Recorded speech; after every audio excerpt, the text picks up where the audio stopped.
me if you've heard this one. Rich man wants to start a colony. No, not Elon Musk, not Jeff Bezos, not Richard Branson. This guy. Where does this confidence come from?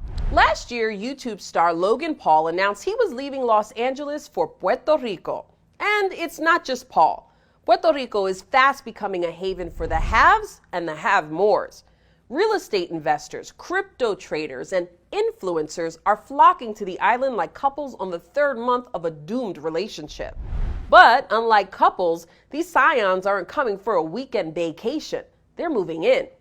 One of their leaders is this guy, Brock Pierce, a child actor whose biggest credit to date is the Mighty Ducks. His property buying spree has led to conferences that draw other like-minded people to the island. And it's fitting that these folks are being led by a Mighty Ducks cast member, because that's exactly what they're doing, ducking.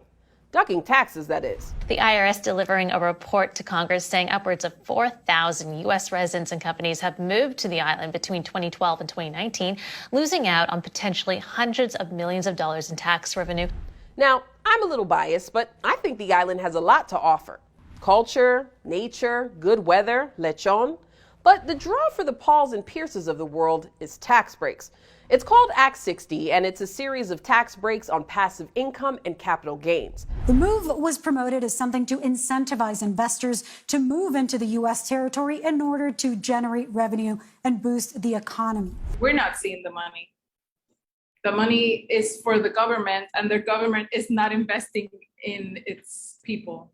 All these tourists that are coming here because they don't want to pay taxes, and they're like invading our land, and they're privatizing our beaches. These incentives are not available to Puerto Rican residents, but they are available to foreigners who may have done the impossible. Discovered the one time it's beneficial in America to be considered a foreigner. Especially after Maria, we started seeing people taking advantage of the fact that after a natural disaster, prices were down. Now, a bunch of capital coming to your country is almost certain to create jobs for some people. And Act 60 requires recipients of the tax breaks to donate 10 grand a year to nonprofits. But if you're wealthy, 10K is nothing but a decent tip at Senor Frogs. Now, there are definitely negative effects to this influx of wealth. And I'm not talking about being forced to know who Logan Paul is. These new residents are buying up apartments and condos like they're playing Monopoly, turning them into short-term rentals and raising housing prices beyond what islanders can afford. This morning, we are going to take you on a fun little house tour of our beautiful Airbnb. We just dropped off our big suitcase at our Airbnb in Puerto Rico. I love saying it like that, so don't come for me if it sounds weird since I'm white. I think there's a word for that starts with a G and it rhymes with gentrification.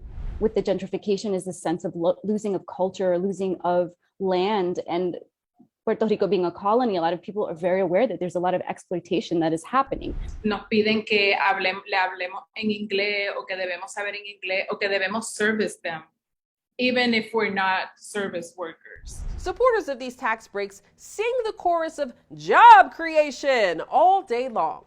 But some Puerto Rican residents beg to differ. They put up their restaurants. They don't even hire our people. They don't. I've seen this with my own eyes. They do not hire our people. They hire only their blonde-headed, blue-eyed people, and you see them because you don't see anybody of color working in the establishments. Apparently, Lazizi is a psychic because that YouTube video is from 2016. And the gentrifiers have been laying more roots than a perm. And as Lazizi just alluded to, the influx of non-Boricuas also exacerbates the island's racially based caste system. Hay áreas que un negro entra al área de blanco porque se comporta como ellos, si no, no puede entrar. O sea, no tienes una libertad de ser tú. De pronto tú andas en un carro y eres una persona negra, pues ya tú eres un sospechoso o una sospechosa. Puerto Rico is 63% white and 12% black. And positions of power on the island are disproportionately held by people who are not only white, but lighter skinned. But these Puerto Ricans know what it's like to be systematically excluded from elite areas of power in education, politics, and labor on the island, even if Puerto Rico claims it doesn't see color. For a lot of my life and a lot of other Puerto Ricans' life, we've been taught that we're all just a mix of three different races, and we're all the same. There's no racism, but there's actually a lot of racism, but it's in the form of invisibility of Black Puerto Ricans. And just like in Brooklyn, DC, and Crenshaw, the blacker the community, the more likely the residents are to be pushed out. This influx of gentrifiers to Puerto Rico also contributes to income inequality in a place that has one of the largest wealth gaps in the U.S. For example, the median listing home price in Rincón, Puerto Rico was $462,000 in February. The median income in Rincón, $13,000.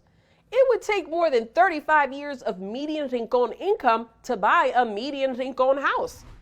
Additionally, 43% of Puerto Rico's population lives in poverty, compared to a national poverty rate of 13.4%. That poverty is just one of the many reasons that people's families leave the island, not because they want to, but because they have to. A young woman that lives in the San Juan area, an email was sent to her from her landlord saying that, hey, this is going to become Airbnb, and so you have to get out. And so psychologically, yes, this affects people, the anxiety, the uncertainty of the future, of where can you even afford to live on the island at all. And also the sense of, and I think thinking about generational trauma, like Puerto Ricans have faced a lot of trauma.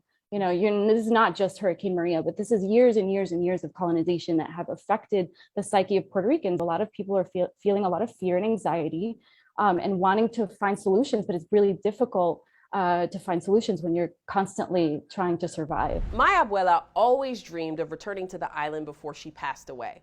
She didn't get to. But the one thing she did leave behind was her house. I made my mother promise that no matter what, the family wouldn't sell it.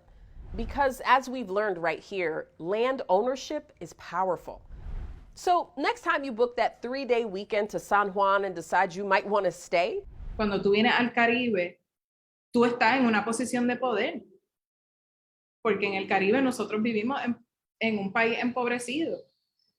Y pues que tengan eso en cuenta si van a venir a Puerto Rico a celebrar, a turistear, a just have fun. Puerto Rico is more than a pretty vacation spot. It's more than just the place Bad Bunny is from. And it's also more than a tax haven. And that's the point.